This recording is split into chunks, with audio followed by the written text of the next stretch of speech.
ഹരേ കൃഷ്ണ. സർവത്ര ഗോവിന്ദ നാമ സങ്കീർത്തനം. ഗോവിന്ദ ഗോവിന്ദ. കൃഷ്ണ ഗായത്രിയിലേക്ക് എല്ലാവർക്കും സ്വാഗതം. ഇന്ന് ഞാൻ ഭഗവാന്റെ പരമഭക്തയായ കുറൂരമ്മയുടെ കഥയാണ് പറഞ്ഞു തരാനായിട്ട് പോകുന്നത്. കുറൂരമ്മ എന്ന് പറഞ്ഞാൽ എല്ലാവർക്കും അറിയാലേ, ഗുരുവായൂരപ്പനെ ഇഷ്ടപ്പെടുന്ന എല്ലാവർക്കും അറിയായിരിക്കും. പക്ഷേ അമ്മയുടെ ശരിക്കത്തെ നാമം എന്ന് പറയുന്നത് ഗൗരി അന്തർജനം എന്നായിരുന്നു. അപ്പോൾ എന്താണ് കുറൂരമ്മയുടെ കഥ എന്ന് നമുക്ക് വേഗം ഒന്ന് കണ്ടിട്ട് വരാം. ഗുരുവായൂർ ക്ഷേത്രത്തിന് സമീപമായിട്ടാണ് വേങ്ങിലശ്ശേരി എന്ന് പറയുന്ന ഒരു ഗ്രാമമുള്ളത്. ആ ഗ്രാമത്തിലാണ് കുറൂരില്ലം സ്ഥിതി ചെയ്യുന്നത്. ആ കുറൂരില്ലത്തിൽ താമസിച്ചിരുന്ന, അവിടെ ജീവിച്ചിരുന്ന ഒരു അമ്മയാണ് കുറൂരമ്മ. തൃശ്ശൂർ ജില്ലയിലെ പുറൂർ എന്ന് പറയുന്ന ഒരു ഗ്രാമത്തില് ഒരു ചെറിയ ഇല്ലത്തില് ജനിച്ച ഒരു കുട്ടിയായിരുന്നു ഗൗരി. അതായത് കുറൂരമ്മയുടെ യഥാർത്ഥ നാമം ഗൗരി അന്തർജനം എന്നാണെന്ന് ഞാൻ നിങ്ങൾക്ക് പറഞ്ഞു തന്നല്ലോ. പിന്നീട് കുറൂർ ഇല്ലത്തിലേക്ക് വിവാഹം കഴിച്ച് കൊണ്ടുവന്നതിന് ശേഷം ഒരുപാട് വർഷം കുറൂരമ്മ ആ ഇല്ലത്തിൽ തന്നെയായിരുന്നു താമസിക്കുന്നത്. പിന്നെ അങ്ങനെ പ്രായമൊക്കെ ആയതിനു ശേഷമാണ് അവരെ കുറൂരമ്മ എന്ന് എല്ലാവരും വിളിച്ചു തുടങ്ങിയത്. അങ്ങനെ ഗൗരി എന്ന് പറയുന്ന കുട്ടി വളരെയധികം നല്ല സ്വഭാവത്തിന് ഉടമയായ ഒരു പെൺകുട്ടിയാണ്. മാത്രമല്ല ഭഗവാൻ ശ്രീകൃഷ്ണനെ അഗാധമായി മനസ്സിൽ കൊണ്ട് നടന്ന് ആരാധിക്കുകയും ഭഗവാനോട് വളരെ വലിയൊരു അഭിനിവേശമുള്ള ഒരു കുട്ടിയായിരുന്നു ഗൗരി. വളരെ ചെറിയ പ്രായത്തിൽ തന്നെ ഭഗവാനെ കുറിച്ച് ആഴത്തിൽ മനസ്സിലാക്കാൻ ഗൗരിക്ക് സാധിച്ചിട്ടുണ്ട്.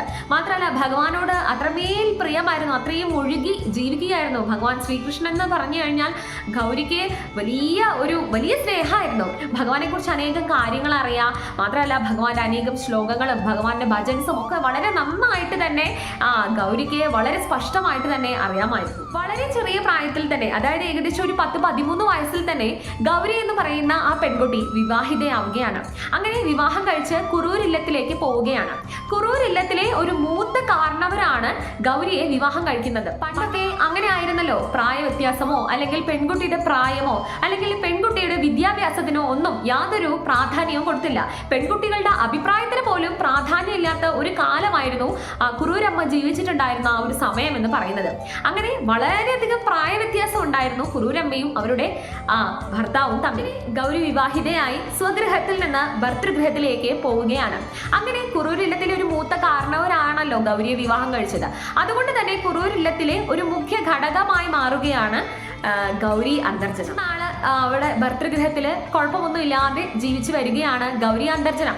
അങ്ങനെ വളരെ പ്രായം ചെന്ന ഒരു വ്യക്തിയായി വിവാഹം കഴിഞ്ഞത് കൊണ്ട് തന്നെ വളരെ ചെറിയ പ്രായത്തിൽ, അതായത് ഏകദേശം 16 വയസ്സിൽ തന്നെ ഗൗരി അന്തർജനം വിധവയാവുകയാണ്. അതായത് അവരുടെ ഭർത്താവ് മരണപ്പെടുകയാണ്. അതായത് വളരെ ഒരു ചെറിയ പ്രായം, ഒരു 16 വയസ്സ് എന്നൊക്കെ പറഞ്ഞാൽ പെൺകുട്ടിയെ സംബന്ധിച്ച് അവരൊരു യുവതി പോലും ആവാത്ത ഒരു പ്രായമാണ്. ആ പ്രായത്തിലാണ് കുറൂരമ്മ, അതായത് ഗൗരി അന്തർജനം ഒരു വിധവ എന്നൊരു പദവിയിലേക്ക് കൊണ്ടുപോയി എത്തപ്പെട്ട് നിൽക്കുന്നത്. അപ്പോൾ ഇന്നത്തെ കാലത്തെ പോലെ അല്ല അല്ലെ. ആ കാലം എന്ന് പറഞ്ഞു കഴിഞ്ഞാൽ വിധവ എന്നൊരു രീതിയിലൊക്കെ ഒരു പെൺകുട്ടി ആയി കഴിഞ്ഞു കഴിഞ്ഞാൽ അവരെ പുറത്തിറങ്ങാൻ സമ്മതിക്കില്ല, ആഭരണങ്ങളൊന്നും അണിയാനായിട്ട് അനുമതിയില്ല. അത് മാത്രമല്ല ശുഭകാര്യങ്ങൾക്കൊന്നും അവരെ ഒരു ഭാഗമാക്കുക പോലുമില്ല. അവര് ആരാലും അധികം ശ്രദ്ധിക്കപ്പെടാതെ ഒരു വീടിന്റെ ഒരു മുറിയിൽ അങ്ങനെ അടച്ചുകൂടി ജീവിച്ച് പോയേണ്ട ഒരു അവസ്ഥയിലേക്ക് ചെന്നെത്തും അന്നത്തെ കാലത്തെ ഒരു വിധവ എന്ന് പറയുന്ന ഒരു സ്ഥാനം എന്നൊക്കെ പറയുന്നത്. അന്നത്തെ കാലത്തെ എല്ലാ ഇല്ലങ്ങളിലും എന്ന പോലെ തന്നെ ഒരു വിധവയെ എങ്ങനെയാണോ പരിഗണിക്കുക അതേപോലെ തന്നെയായിരുന്നു ഇവിടെ കുറൂരില്ലത്തിൽ ഗൗരി അന്തർജനത്തിനെയും പരിഗണിച്ചിട്ടുണ്ടായിരുന്നത്. ആരാലും ശ്രദ്ധിക്കപ്പെടാതെ ഒരു ഇരുട്ടുമുറിയിൽ ആരും അധികം ഇടപഴകാതെ ഒരു ശുഭകാര്യങ്ങൾക്കും ഭാഗമാക്കാതെ അവരെ കണ്ട് പുറത്തിറങ്ങുന്നത് പോലും അപശകുനമായി മാത്രമായിരുന്നു കണക്കാക്കിയിരുന്നത്. വളരെ ഒരു മോശമായ അവസ്ഥയിലൂടെ, ജീവിതത്തിന്റെ വളരെ മോശമായ അവസ്ഥയിലൂടെ കടന്നു പോവുകയായിരുന്നു ആ ഒരു സമയത്ത് ഗൗരി അന്തർജനം. പക്ഷേ എന്നാലും അവരുടെ ഏറ്റവും വലിയൊരു ശക്തി എന്ന് പറയുന്നത് ഭഗവാനോടുള്ള അടിയുറച്ചുള്ള ഒരു വിശ്വാസം തന്നെയായിരുന്നു. വളരെ ചെറിയ പ്രായത്തിൽ വിവാഹം കഴിച്ചത് കൊണ്ട് തന്നെ ഒരു ദാമ്പത്യ ജീവിതത്തിന്റെ ഒരു പ്രാധാന്യമോ അല്ലെങ്കിൽ അതിന്റെ സുഖത്തിലൊന്നും അങ്ങനെ ലയിച്ചു പോവാത്ത ഒരാളായിരുന്നു ഗൗരി അന്തർജനം. എന്നും ഗൗരിയുടെ മനസ്സിൽ ഭഗവാൻ ശ്രീകൃഷ്ണൻ മാത്രമേ നിറഞ്ഞു നിന്നിട്ടുണ്ടായിരുന്നുള്ളൂ. അതുകൊണ്ട് ഇത്രയൊക്കെ ഒരു ആരോപണങ്ങളും അല്ലെങ്കിൽ ഇത്രയൊക്കെ ഒറ്റപ്പെടുത്തലുകളിലൂടെയും പോയിട്ട് പോലും സഞ്ചരിച്ചു നിന്നിട്ട് പോലും ആ ഒരു സന്ദർഭത്തിലെ എവിടെയും ആ ഒരു ആത്മധൈര്യം കൈവിടാതെ ഭഗവാനെ ഭജിച്ചും ഭഗവാനിൽ സ്വയം സമർപ്പിച്ചുമായിരുന്നു ഗൗരി മുന്നോട്ട് പോയത്. നാളുകൾ പോകെ പോകെ ഗൗരിയെ ഒരു മുറിയിൽ മാത്രമായി എല്ലാ കുടുംബാംഗങ്ങളും കൂടെ തളച്ചിട്ടു. പക്ഷെ അവിടെയും ഗൗരി സന്തോഷം കണ്ടെത്തിയത് ഭഗവാനെ ആരാധിക്കാൻ കൂടുതൽ സമയം ലഭിക്കുന്നുണ്ടല്ലോ. ഭഗവാനോട് അടുത്ത് ചേർന്ന് ഇരിക്കാൻ, ഭഗവാന് എല്ലാ കാര്യവും സമർപ്പിക്കാനായിട്ട് കൂടുതൽ സമയം ലഭിച്ചല്ലോ. അങ്ങനെയായിരുന്നു ഗൗരി ആ സന്ദർഭത്തെ കണ്ടിരുന്നത്. അതുകൊണ്ട് തന്നെ ഈ എന്താ പറയുക, ഈ ബന്ധുക്കളുടെയൊക്കെ ഈ ഒരു കുത്തുവാക്കിലും ഈ രീതിയിൽ ഉള്ള പ്രകടമായ ഉള്ളൊരു കാര്യത്തിലൊന്നും ഗൗരി തളർന്നില്ല എന്ന് മനസ്സിലാക്കിയ ബന്ധുക്കൾക്ക് ഒരുപാടധികം ദേഷ്യം വരികയാണ്. ഗൗരിയോട് എന്താ പറയുക, വലിയൊരു ദേഷ്യം ഫീൽ ചെയ്യുകയാണ് അവർക്ക്. അങ്ങനെ കുടുംബത്തിലെ മറ്റ് അംഗങ്ങൾ എല്ലാവരും കൂടെ ഒരു തീരുമാനം എടുക്കുകയാണ്. ഇനി ഇവിടുന്ന് അങ്ങോട്ട് ഗൗരി അന്തർജനത്തിന്റെ പ്രാർത്ഥനയും അവരുടെ കൃഷ്ണാരാധനയും ഒക്കെ നിർത്തിവെക്കണം. ഇതൊന്നും ഇനി ഈ ഇല്ലത്തിൽ സമ്മതിച്ചുകൂടാ എന്ന് പറഞ്ഞ് അതിനുള്ള നടപടികളും അതിനു വേണ്ടിയുള്ള കാര്യങ്ങളൊക്കെ ഗൗരിക്കെതിരെ അവര് മുന്നോട്ട് കൊണ്ടുപോവുകയാണ്. അങ്ങനെ അവര് ഗൗരി അതിശക്തമായിട്ട് തന്നെ വിലക്കുകയാണ്. ഭഗവത് പ്രാർത്ഥനയിൽ നിന്നും കൃഷ്ണാരാധനയിൽ നിന്നൊക്കെ അവര് തടയാൻ വേണ്ടിയിട്ടുള്ള എല്ലാ പദ്ധതികളും ഒരുക്കി. പക്ഷേ ഇവിടെ ഒരു ഭഗവാന്റെ വലിയ ശക്തിയാണ് കേട്ടോ നമുക്കിവിടെ കാണാനായിട്ട് സാധിച്ചത്. അത്രയും കുടുംബാംഗങ്ങൾക്ക് എതിരെ നിൽക്കുന്നത് ഒരു ചെറിയ പെൺകുട്ടിയാണ് എന്ന് ആലോചിക്കണം. അവരതിലൊന്നും തളരുന്നില്ല. നിങ്ങൾ എന്ത് വേണമെങ്കിലും പറഞ്ഞോളൂ, എനിക്ക് ഭഗവാൻ നാവ് തന്നിട്ടുണ്ട്, എനിക്ക് ഭഗവാൻ ഒരു ശരീരം തന്നിട്ടുണ്ട്, ഞാൻ അത് ഉപയോഗിച്ച് ഭഗവാനെ എൻ്റെ മരണം വരെ, എൻ്റെ അവസാന ശ്വാസം വരെ ഞാൻ ഭഗവാനെ ഭജിക്കും എന്നുള്ള ആ ഒരു ദൃഢനിശ്ചയില്ലേ, അതിൻ്റെ പേരിൽ ആ ഒരു ദൃഢനിശ്ചയത്തിന്റെ മുന്നിൽ എല്ലാ കുടുംബാംഗങ്ങളും തളർന്നു പോയി എന്ന് വേണം പറയാൻ. അവർ തോറ്റുപോയി. സത്യം പറഞ്ഞാൽ അവിടെ ജയിച്ചത് കുറൂരമ്മ തന്നെയാണ്. വളരെ ചെറിയ പ്രായത്തില് വിധവയായതുകൊണ്ട് തന്നെ മാതൃത്വത്തിന്റെ ആ ഒരു സുഖം എന്താണ് എന്ന് ഗൗരിക്ക് അറിയാൻ സാധിച്ചില്ല, അല്ലെങ്കിൽ കുറൂരമ്മയ്ക്ക് അത് അനുഭവിക്കാനുള്ള ഭാഗ്യം ഉണ്ടായിട്ടില്ല. അതുകൊണ്ട് ചുറ്റുവട്ടമുള്ള കുഞ്ഞു മക്കളെയും ആ കുടുംബത്തിലുള്ള കുഞ്ഞു മക്കളെയൊക്കെ കാണുന്ന സമയത്ത് ഗൗരിക്ക് അല്ലെങ്കിൽ കുറൂരമ്മയ്ക്ക് ഭയങ്കര സ്നേഹമാണ്. അവരോട് എന്താ പറയാ, ഒരു അമ്മ എന്നുള്ള രീതിയിലുള്ളൊരു വാത്സല്യമാണ്. എല്ലാ മക്കളെ കാണുമ്പോൾ ഒരു മാതൃവാത്സല്യം തോന്നും കുറൂരമ്മയ്ക്ക്. അതുകൊണ്ട് തന്നെ കുഞ്ഞു മക്കളെയൊക്കെ കാണുമ്പോൾ ഗൗരി അടുത്ത് വിളിച്ചിരുത്തി അവർക്ക് കൃഷ്ണ കഥകളൊക്കെ പറഞ്ഞു കൊടുക്കും. മാത്രമല്ല ഭഗവാനെ നേദിച്ച എല്ലാ പ്രസാദങ്ങളും അവർക്കെടുത്ത് കൊടുക്കും. ഇവിടെ ഇല്ലത്തില് കറക്റ്റായിട്ട് ഭക്ഷണം പോലും കൊടുക്കില്ലായിരുന്നു ഗൗരിക്ക്. പക്ഷെ ഗൗരി കഴിച്ചില്ലെങ്കിലും ആ ഒരു പ്രസാദം, നേദിച്ച പ്രസാദമൊക്കെ കുട്ടികൾക്ക് എടുത്ത് കൊടുക്കുമായിരുന്നു. അവരെ അടുത്ത് വിളിച്ചിരുത്തും, അനേകം കഥകളൊക്കെ പറഞ്ഞു കൊടുക്കും. അവരെ വലിയ രീതിയിൽ അവരെ സ്നേഹിക്കും ഒക്കെ ചെയ്യുമായിരുന്നു. ക്രമേണ അടുത്തുള്ള കുട്ടികൾക്കൊക്കെ ഈ ഗൗരിയെ വലിയ ഇഷ്ടമായി തുടങ്ങി. അതായത് വലിയ സ്നേഹമായി. അവർക്ക് ഗൗരിയുടെ അടുത്ത് വരാനും അവിടെ ഇരുന്ന് കുറെ കഥകളൊക്കെ കേൾക്കാനും അങ്ങനെയൊക്കെ വലിയ വലിയ ഇഷ്ടമായി തുടങ്ങി. ഭയങ്കര സ്നേഹം തോന്നി തുടങ്ങി ഗൗരിയോട്.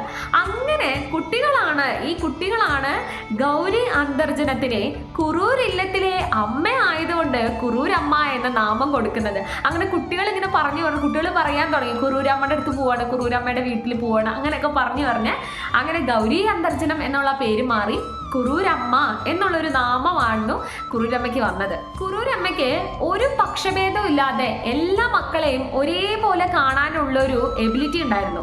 അത് എല്ലാ സ്ത്രീകൾക്കും അത് കിട്ടില്ല. അങ്ങനത്തെ ഒരു വിദ്യ അല്ലെങ്കിൽ അങ്ങനത്തെ ഒരു ശക്തിയോ അല്ലെങ്കിൽ അങ്ങനത്തെ ഒരു കഴിവ് എന്ന് പറയുന്നത്.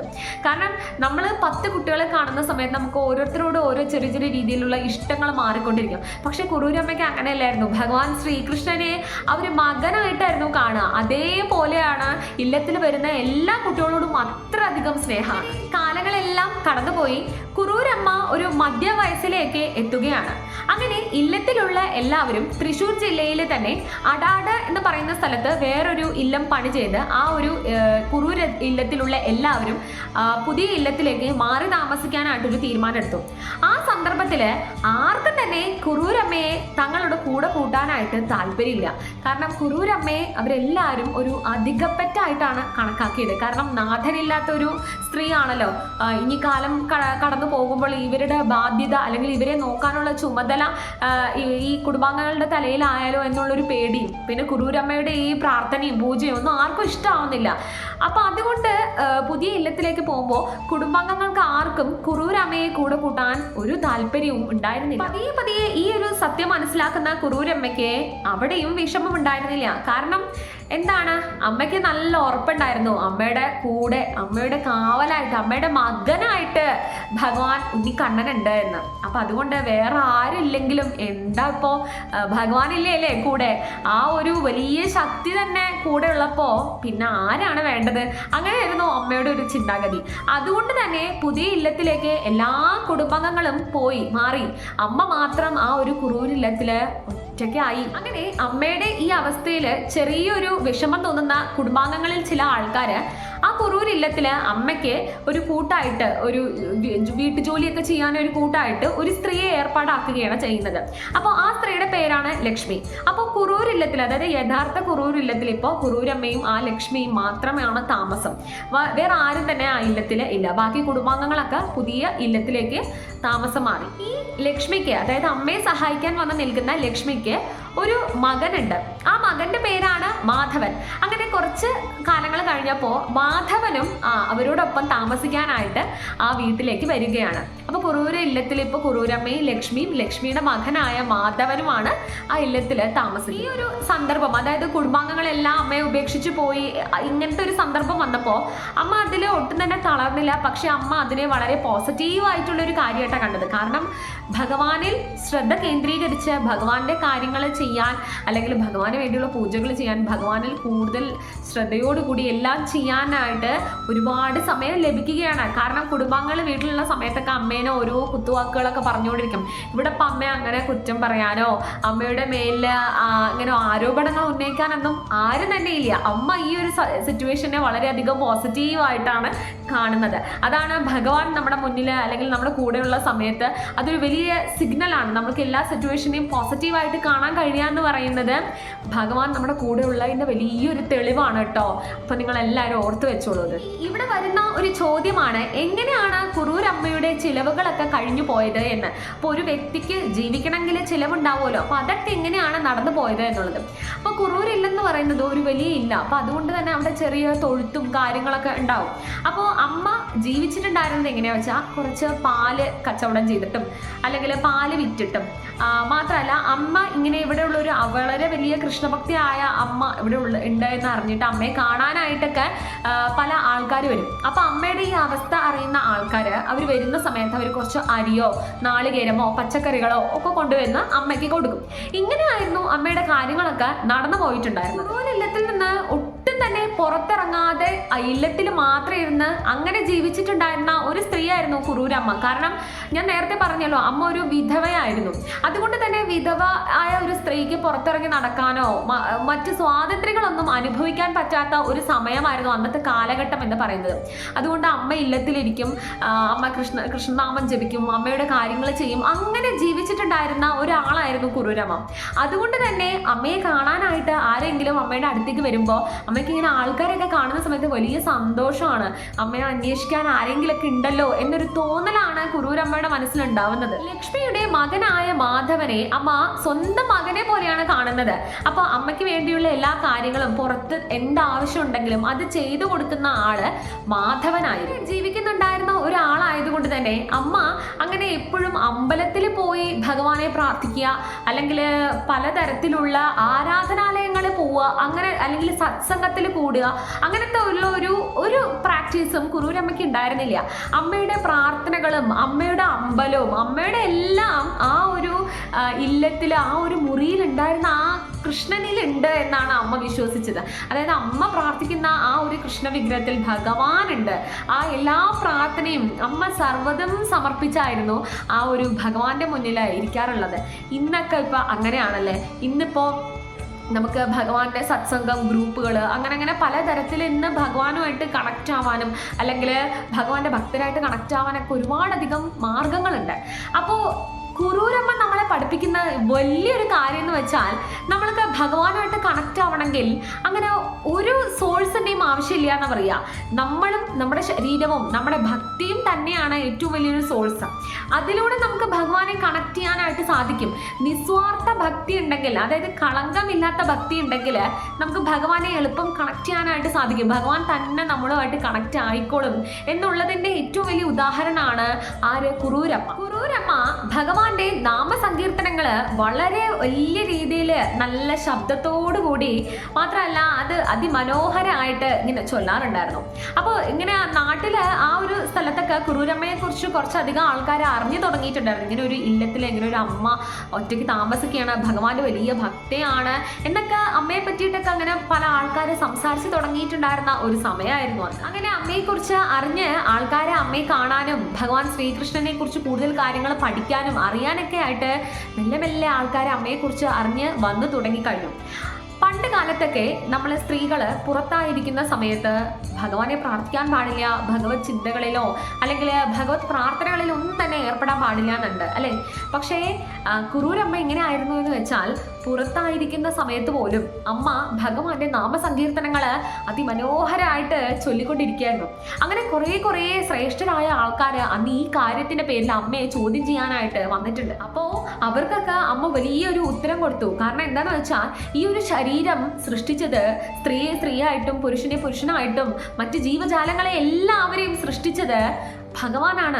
ആ ഭഗവാനാണ് ഈ ഒരു ആർത്തവ ചക്രം എന്ന് പറയുന്നത് സ്ത്രീകൾക്ക് തന്നിരിക്കുന്നത്. അപ്പോൾ അതിൽ എന്ത് അശുദ്ധിയാണുള്ളത്?